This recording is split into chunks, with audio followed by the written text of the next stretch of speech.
Morning folks, it's Friday, so it's track check time again. Tonight will be our third night on the trot of a fairly hard frost, which has been, it makes it a bit nippy in the mornings, but it makes for great news for the tracks. The tracks are dry and hard, and they look like they're going to be running really fast. So as you can see, everything in here, I'll just move you over a bit. Everything's kind of rock solid, which is great, great news. It makes it a bit like summer. It's all hard and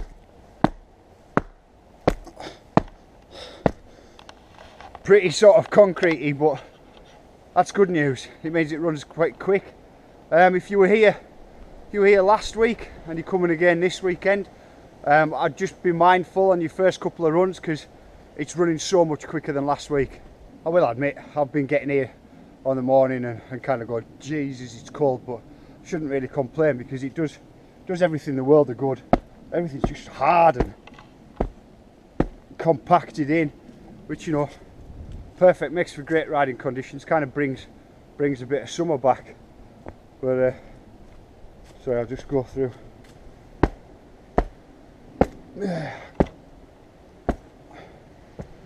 Yeah, so kind of brings a bit of summer back, and which is nice. Sun's out as well. It's not warm. I'll grant you that. So check these ones.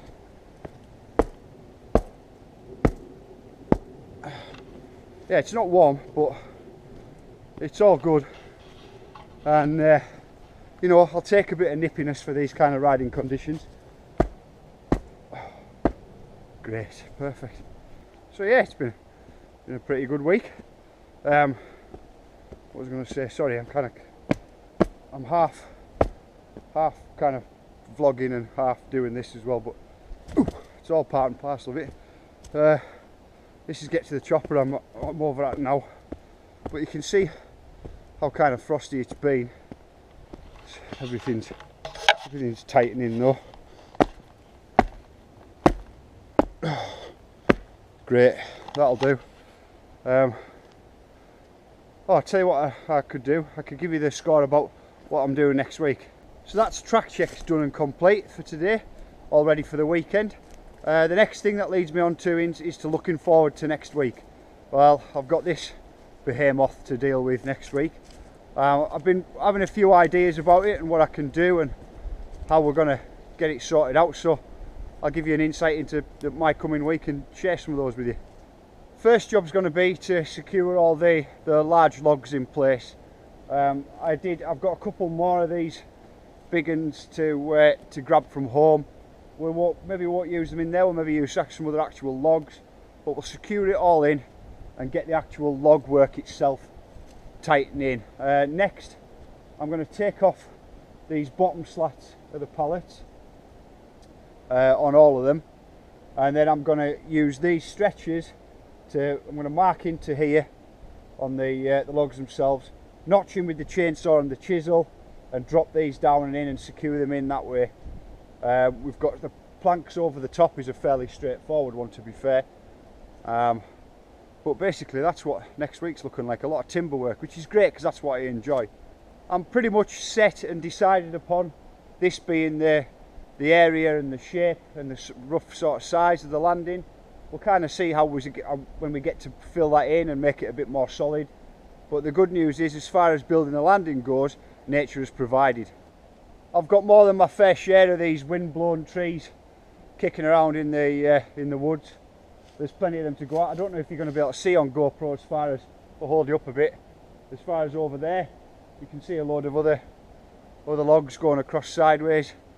Now they're done, so let's just cut them up and get them into sizable chunks, and then we can use them for putting down into the landing in there and start to build the shape and build our landing in. But that's after the woodwork process, but at least it's nice to know that there's some materials already here and I don't have to lug them around.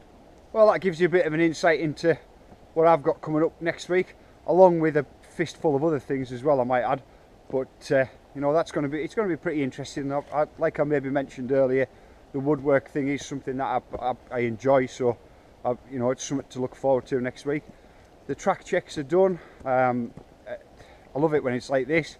One of the things that I've noticed is whenever you do finish a track check, oh, I've just hopped then, couldn't keep my balance. Whenever you finish the track check and your boots are dry and clean, that always means that conditions are prime.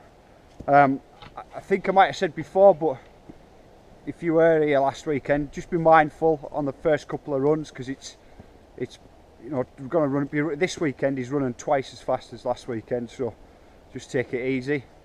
I've been thinking about the middle jump on Electric Landlady, and it's such a big thing. It's like one of the biggest ones that I've ever built, and I kind of feeling that jump deserves a name. So I might be looking for ideas to name a feature. I don't want to call it Widowmaker or anything kind of like, you know what I mean. I don't want to do anything like that, but I kind of think that I should give that one a name, because otherwise it's just going to get called by everybody that comes here, or, you know, the big wooden one. So yeah, should probably give it an official thing. Anyway, something to think about. So still lots left to do, as bloody usual, but we'll crack on. Anyway, if you're coming up over the weekend, look forward to seeing you. Dip into the cabin, have a crack with us, and otherwise, and for everybody, thanks very much for your time. I'll see you again soon.